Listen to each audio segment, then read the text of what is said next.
لبيك اللهم لبيك لبيك لا شريك لك لبيك إن الحمد والنعمة لك والملك لا شريك لك لبيك اللهم لبيك لبيك لا شريك لك لبيك. نحمده ونصلي على رسوله الكريم. أما بعد فأعوذ بالله من الشيطان الرجيم. بسم الله الرحمن الرحيم. والفجر وليال عشر والشفع والوتر. قال النبي صلى الله عليه وسلم: ما من أيام العمل الصالح فيهن أحب إلى الله من هذه الأيام العشر، أو كما قال النبي صلى الله عليه وسلم. صدق الله العظيم وصدق رسوله النبي الأمي الكريم، ونحن على ذلك من الشاهدين والشاكرين والحمد لله رب العالمين. میرے بھائیو، دوستو، بزرگوں، اللہ تبارک و تعالیٰ نے ماہ ذوالحجہ جس کے ابتدائی 10 ایام خصوصی فضیلت کے حامل ہیں،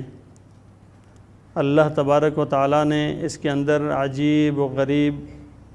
خصوصیت اور فضیلت اور برکات رکھی ہیں۔ اللہ تبارک و تعالیٰ نے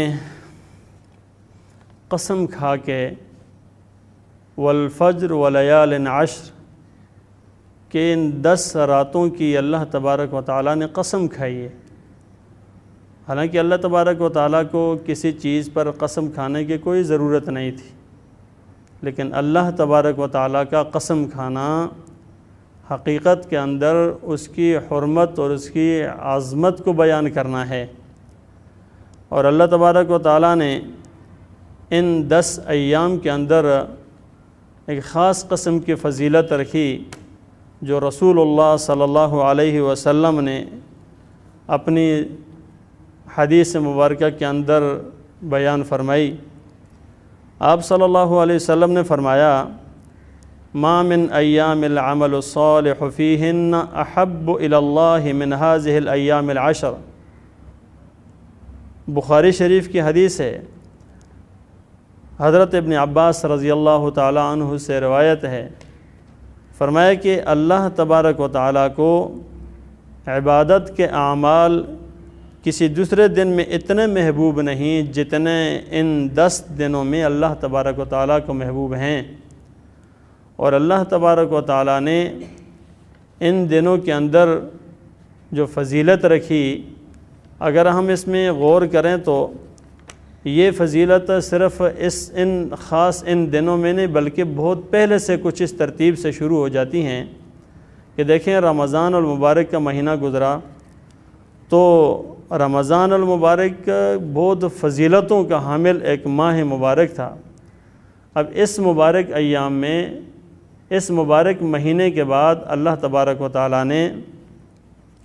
جو کہ ایک بہت بڑی عبادت ہے، جب اس سے انسان فارغ ہوا تو فارغ ہونے کے ساتھ ہی شوال کا مہینہ شروع ہو جاتا ہے۔ تو شوال کا مہینہ شروع ہوتے ہی ہم نے غور کیا تو اس کے شروع ہونے کے ساتھ ہی اللہ نے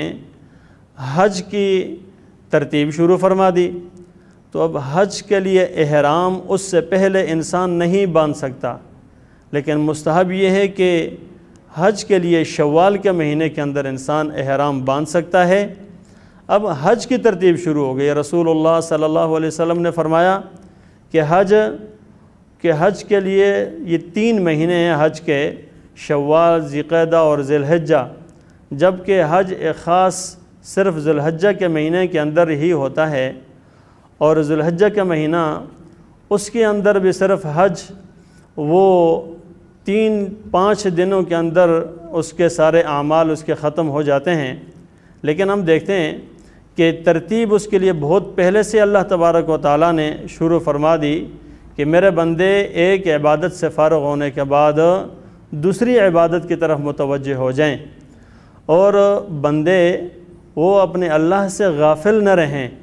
ہر حال میں اپنے اللہ کی طرف متوجہ رہیں۔ حالانکہ عبادت تو انسان کے لیے روزانہ چلتی رہتی ہے، 5 وقتہ نماز اگر ہم دیکھتے ہیں تو وہ عبادت ہے، اور صبح سے لے کر شام تک عبادت جاری ہے۔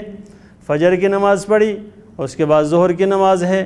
ظہر کی نماز پڑھی تو عصر کی ہے، عصر کی نماز پڑھی تو مغرب کی ہے، مغرب کی پڑھی تو اس کے بعد عشاء کی، اور عشاء کی نماز انسان اگر پڑھ کر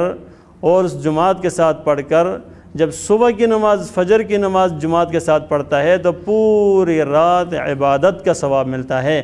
اب اندازہ کریں کتنی بڑی فضیلت ہے،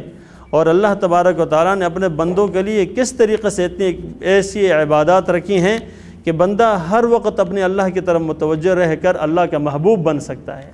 لیکن آج ہماری غفلتیں یہ ہیں کہ ہم نے ان خاص ایام، ان خاص جو ہے مقامات جو اللہ نے خاص اس امت محمدیہ کے لیے مقرر کیے، اس سے ہم غافل ہو چکے ہیں۔ انہی میں سے یہی عشرہ ذی الحجہ ہے۔ فرمایا کہ عشرہ ذی الحجہ، شوال، ذوالقعدہ اور ذی الحجہ کے اندر حج کے لیے احرام باندھا جا سکتا ہے، اور پہلے زمانے میں لوگ دور دراز سے وہ ان کا پیدل سفر ہوا کرتا تھا، اور پھر جو ہے نا وہ سمندری سفر ہوا کرتا تھا، تو اب اس کے لیے دور دراز سے آنے والے اس وقت سے اپنے آپ کو تیار کر کے احرام باندھ کر چل پڑا کرتے تھے۔ تو اللہ تبارک و تعالیٰ نے ان ایام کے اندر اب اگر غور کریں تو دو عبادتوں کے بعد ایک خاص عبادت کا حکم دیا۔ وہ ایک عبادت ماہ رمضان میں روزے رکھنے، اور روزے رکھنے کے بعد دیکھیں تو عید الفطر کو مقرر فرمایا ہے۔ عید نام ہے خوشی کا، اور اللہ نے اس کو اس موقع کے اوپر کیوں خاص کیا کہ بھئی اب میرے بندے اس خاص عبادت سے جو کہ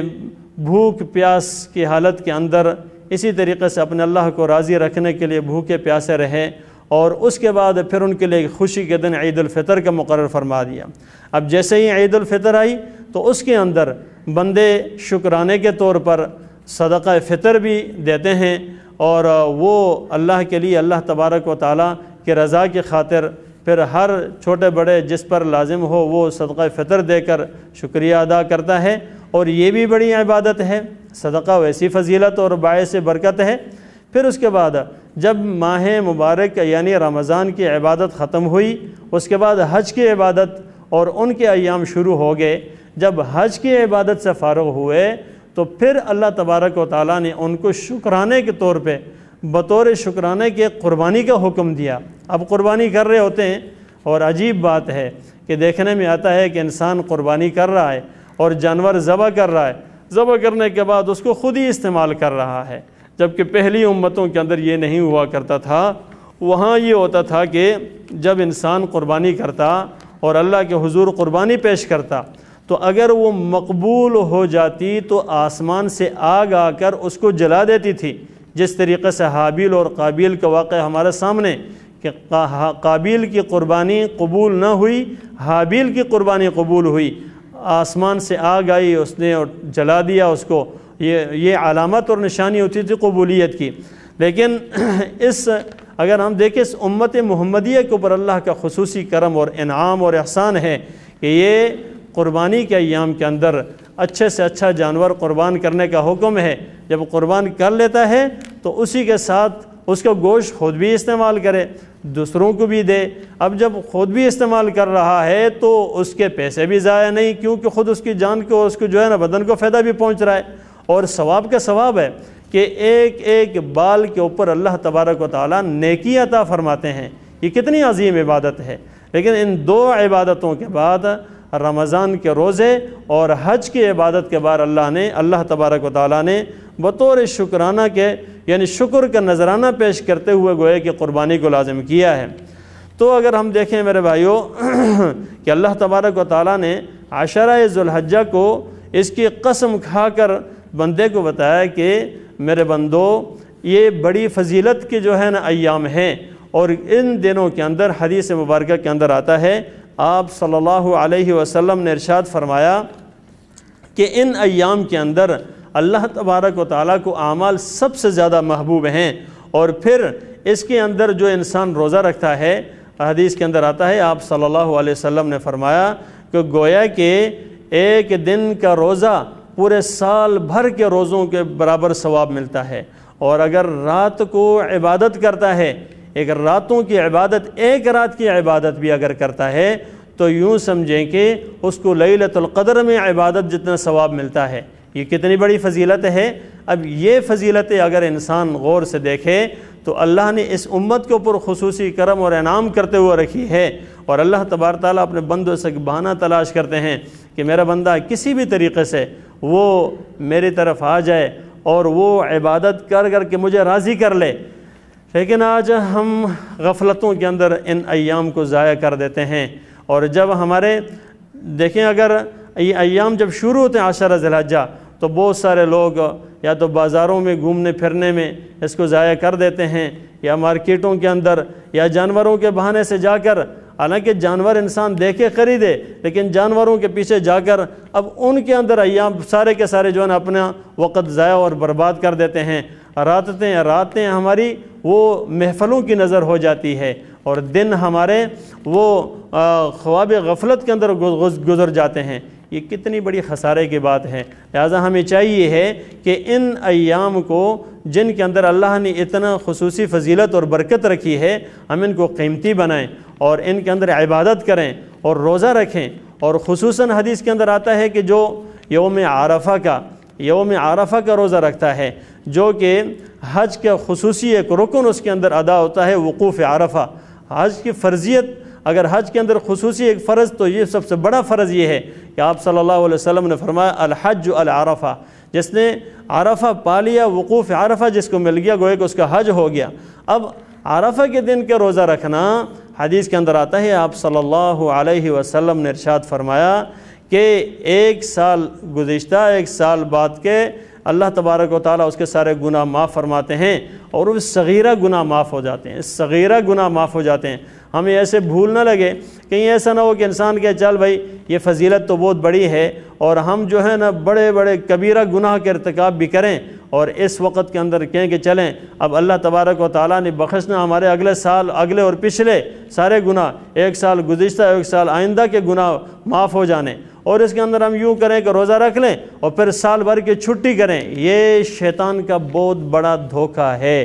اور بہت بڑا دھوکہ ہے۔ حالانکہ اگر انسان سمجھے تو اللہ تبارک و تعالیٰ نے شیطان کو انسان کا صریح دشمن قرار دیا ہے۔ فرمایا ان الشیطان لکم عدو مبین، اور فرمایا کہ اس کو اپنا دشمن بناؤ، فاتخذوہ عدوا، اس کو دشمن بناؤ۔ انسان بڑا عجیب ہے کہ وہ اللہ تبارک تعالیٰ کا بندہ تو ہے لیکن بندگی نہیں کرتا، یعنی اللہ کو مانتا تو ہے، اللہ کی نہیں مانتا۔ یہ کتنی بڑی غفلت کی بات ہے، اور یہ کتنی بڑی خسارے کی بات ہے۔ پھر بھی ہم امید رکھ رہے ہیں کہ ہم کامیاب ہو جائیں گے، ہمیں سکون ملے، ہمیں راحت ملے۔ اللہ تبارک تعالیٰ نے یہ خاص ایام جو مقرر کیے ہیں، یہ کہاں اس طریقے سے پہلے امتوں کو نصیب تھے؟ یہ تو رسول اللہ صلی اللہ علیہ وسلم کے رحمت للعالمین ہونے کی برکت سے، اور یہ رسول اللہ صلی اللہ علیہ وسلم کی امت کے فکر قرن تڑپ کی برکت سے ہے کہ اللہ تبارک تعالیٰ نے یہ چیزیں ہمیں دی ہیں۔ اس لیے کہ ہمیں چاہیے کہ ہم ان ایام کو ضائع ہونے سے بچائیں،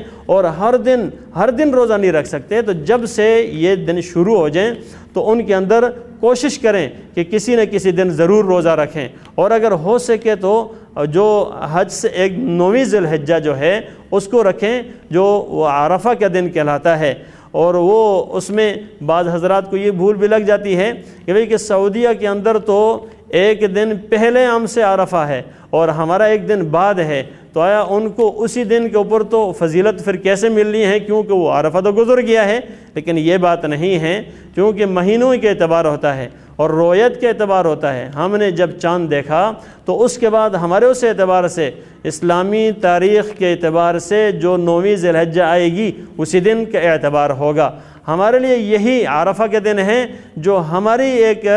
10ویں ذی الحجہ سے ایک دن پہلے 9ویں ذی الحجہ جو بھی آتی ہے، یہ ہمارا عرفہ کے دن ہے۔ اس کے اندر روزہ رکھنے سے یہ فضیلت انشاءاللہ میسر ہو جائے گی اور مل جائے گی۔ تو ہمیں چاہیے کہ اپنی نیتوں کو درست کر کے اپنے اعمال اب اللہ کے سامنے پیش کرنا اور سوچیں فکر کریں کہ ہم نے اب اللہ کے سامنے پیش ہونا ہے۔ آج سب سے بڑی چیز یہ ہے کہ ہمارے دلوں سے ڈر نکل چکا ہے اور ہمارے دلوں سے اللہ کی محبت نکل چکی ہے، اس لیے بہت ساری چیزوں میں ہیلے اور بہانے تو کر لیتے ہیں اور بہت ساری چیزوں میں ہم قیل و قال اور حجتیں نکالتے ہیں، لیکن اس وقت ہم یہ بات بھول جاتے ہیں کہ بھئی ہم نے اللہ کی بندگی کرنی ہے۔ بندگی کا تقاضا یہ ہے کہ جس طرح اللہ نے فرمایا، جس طرح رسول اللہ صلی اللہ علیہ وسلم نے فرمایا، اسی طریقے سے ہم کریں۔ اس کے اندر یہ نہ دیکھیں کہ میرے سمجھ میں آتا ہے یا نہیں آتا اور مجھے یہ بات سمجھ میں آتی ہے یا نہیں آتی۔ اگر سمجھ کی بات ہے تو پھر ہمیں تو یہ بات سمجھ میں نہیں آئے گی کہ قربانی حج کے اندر کیا ہو رہا ہے۔ پورے حج کے اگر اعمال کو دیکھیں تو ہمیں تو یہ بات سمجھ میں نہیں آتی کہ بھئی کہ بیت اللہ کے گرد کیوں گھوم رہے ہیں، اور بیت اللہ کے گرد گھومنے سے کیا فائدہ ہے کہ ہم بیت اللہ کے گرد گھوم رہے ہیں۔ اور کوئی آدمی دیکھے جو اس حقیقت کو نہ سمجھے کہ اس کے اندر کیا محبتیں اللہ نے رکھی ہیں اور اللہ کے ساتھ کتنی زیادہ ایک تعلق انسان کو ملتا ہے، تو وہ تو کہے گا کہ یہ دیوانے لوگ ہیں جو ادھر بیت اللہ کے گرد چکر لگا رہے ہیں، اور پھر کہیں گے کہ یہ کیا دیوانے لوگ ہیں۔ ایک دن خاص پہ دیکھیں تو وہ چلے جا رہے ہیں مینا میں، وہیں سے پھر چلے جا رہے ہیں آگے عرفات کی طرف چلے، اور پھر وہاں سے جو ہے نا مڑ کے پھر مزدلفہ کی طرف آئے، پھر مینا کی طرف آئے، اس کے بعد پھر خاص دنوں کے اندر خاص موقع پر محدود ٹائم کے اندر سارے کچھ اعمال کر رہے ہیں۔ تو چلت پھیرت تو ہے، لیکن اگر ہم غور کریں تو میرے بھائیوں سب سے بڑی چیز یہ ہے کہ یہ محبت، یہ عشق اور یہ سعادت اس انسان کو ملتی ہے جو یہ سمجھتا ہے کہ میرے اللہ کا حکم کتنا محبوب ہے اور اس کو پورا کرنا کتنی بڑی محبت ہے، اور جو یہ سمجھتا ہے کہ میرے نبی اکرم صلی اللہ علیہ وسلم نے یہ اعمال کیے، بس وہ عمل ہمیں سب سے زیادہ محبوب ہے۔ آج اس عمل کی محبوبیت کو ہم نہیں سمجھتے، وگرنہ قربانی کرنا اب کیا ہے، ساری دنیا سمجھتی ہے کہ قربانی کیوں کر رہے ہیں، بھئی قربانی تو جانور کو ذبح کر رہے ہیں، اور جانوروں کو ذبح کر کے جانوروں کو دنیا سے ختم کر رہے ہیں، تو پھر کون کہ بھئی خون بہایا جا رہا ہے اور تمہیں ثواب بھی مل رہا ہے۔ بھئی یہی تو محبوبیت ہے، آپ صلی اللہ علیہ وسلم نے فرمایا کہ محبوب عمل جو ہے نا ان ایام کے اندر وہ جو ہے قربانی کرنا ہے۔ اب یہ قربانی محبوب عمل کیوں کہ ہمارے نبی اکرم صلی اللہ علیہ وسلم نے فرمایا، اور اللہ تبارک و تعالیٰ کیا فرماتے ہیں، لَن يَنَالَ اللَّهَ لُحُومُهَا وَلَا دِمَاؤُهَا وَلَكِنْ يَنَالُهُ التَّقْوَى مِنْكُمْ۔ اللہ تبارک و تعالیٰ کو خون گوشت کی ضرورت نہیں ہے،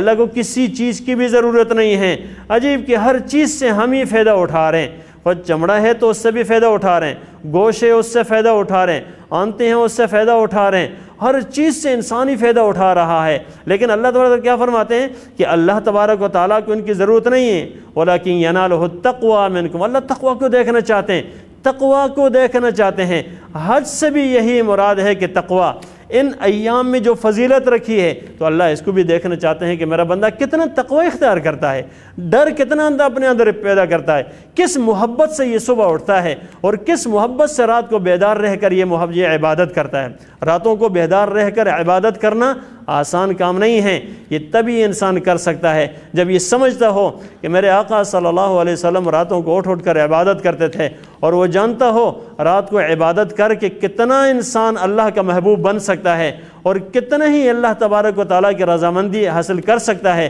اور بندگی کا اعلیٰ مقام انسان حاصل کر سکتا ہے۔ دنیا فانی دنیا ہے، انسان کو چلے جانا ہے، اور وہاں پتہ چلے گا جب ہماری آنکھیں بند ہوگی اور جب اس دنیا سے ہمارا رشتہ ختم ہو جائے گا اور جب ہم مٹی کے نیچے چلے جائیں گے، پھر پتہ چلے گا کہ یہ کتنے محبوب اعمال تھے اور اس کے اندر اللہ نے جو کچھ رکھا تھا وہ کتنا کچھ قیمتی تھا، لیکن کاش کہ ہم اپنا ٹائم ضائع نہ کرتے۔ اس لیے میرے بھائیوں ہمیں بھی چاہیے ہے کہ اپنا وقت ضائع نہ کریں اور ان ایام کو قیمتی بنائیں۔ جب عشر ذی الحجہ شروع ہو جائے تو اس وقت تو ایسی کیفیت، ایسی محبوبیت ہے کہ دیکھیں جو لوگ قربانی کرنا چاہتے ہیں اب وہ قربانی کر رہے ہیں، لیکن وہ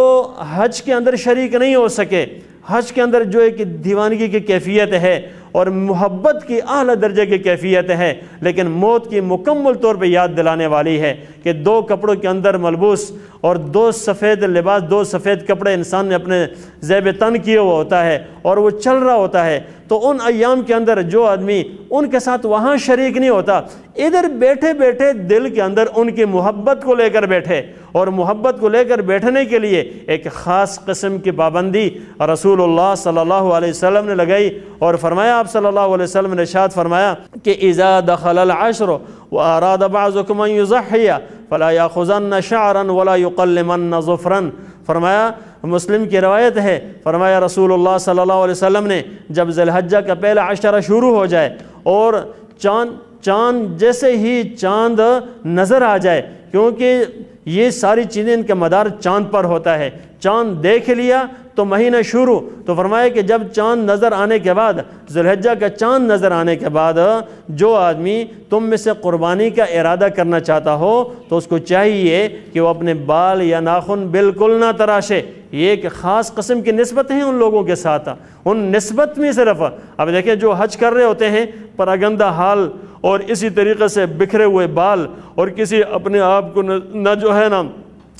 بالوں میں کنگھی مار کے صاف کر نہ کچھ اور کر سکتے ہیں، اور اسی طریقے سے جو ہے نا وہ گرد و غبار سارا لگ کے چل رہا ہوتا ہے انسان، وہ امیر ہو کہ غریب، وہ ہر حال میں، وہ جھونپڑی میں رہنے والا ہو کہ محلات کے اندر، وہ بادشاہ ہو کہ رعایا ہو، وہ سارے کے سارے ایک سرکل میں سب کچھ چلنا پڑ رہا ہے۔ یہ ایک بہت بڑی نشانی ہے کہ بندگی کے لیے اپنے آپ کو مٹانا پڑتا ہے۔ تو جو لوگ وہاں نہیں پہنچ سکتے وہ ان کے ساتھ خاص قسم کی مشابہت اختیار کرتے ہوئے یہ عمل کریں کہ وہ نہ بال اور ناخن نہ کاٹیں، اور جب قربانی ہو جائے اس کے بعد بال جو ہے نا اور ناخن کاٹیں۔ یہی حال وہاں پر بھی ہوتا ہے کہ ہمارے ہاں ایک ترتیب لازم ہے اس کے اندر کہ جس وقت قربانی ہو جائے تو قربانی ہونے کے بعد وہ انسان پھر اپنے جو ہے نا وہ بال کاٹتا ہے اور کاٹ سکتا ہے، اس کے بعد پھر باقی اعمال کرتا ہے۔ تو اس لیے میرے بھائیوں ہم دیکھیں تو اتنی محبوبیت کے اعمال ہے، اتنی محبت اللہ نے اس کے اندر رکھی ہے، ہمیں چاہیے کہ ہم اس محبوب اعمال کو اختیار کریں اور ان ایام کو قیمتی بنائیں۔ اللہ تبارک و تعالی مجھے اور آپ سب کو ان ایام کو قیمتی بنا کر اور ان سے فائدہ اٹھانے کی توفیق عطا فرمائے، اور بالخصوص ان ایام کو میں تو گزارش کروں گا کہ جب یہ دن شروع ہو جائیں تو آپ تکبیرات بہت زیادہ پڑھیں، تکبیرات پڑھیں اور اللہ کی طرف متوجہ ہو جائیں، اور ذکر انسان کو ہر وقت اپنے زبان کو ذکر سے رطب اللسان یعنی تازہ رکھنا چاہیے کہ ہر وقت ہماری زبانوں پر ذکر ہو۔ اب جب ہم اس چیز کی سوچ و فکر دل میں بٹھائیں گے تو ہمیں پتہ چلے گا بھئی میں نے کرنا کیا ہے۔ 10 دنوں سے پہلے انسان تیاری کس چیز کی کر رہا ہوتا ہے؟ جس چیز کی تیاری کر رہا ہے وہ قربانی ہے۔ قربانی کی کس لیے تیاری کر رہا ہے؟ کیا دکھلاوے کے لیے کر رہا ہے؟ نہیں بھائی، اس لیے کر رہا ہے کہ رسول اللہ صلی اللہ علیہ وسلم نے حکم دیا، اللہ کی رضا ہے، محبوبیت ہے اور آخرت، دنیا آخرت کی بھلائی ہے، تو اس لیے کر رہا ہوتا ہے۔ اور سوچ رکھنا ہی بڑی بات ہے، یہی سعادت مندی ہے کہ انسان سوچ رکھ رہا ہے۔ اللہ تبارک و تعالی مجھے اور آپ سب کو ان ایام سے خوب استفادہ کی توفیق عطا فرمائے۔ وآخر دعوانا ان الحمدللہ رب العالمین۔ لبيك اللهم لبيك لبيك لا شريك لك لبيك إن الحمد والنعمة لك والملك لا شريك لك لبيك اللهم لبيك لبيك لا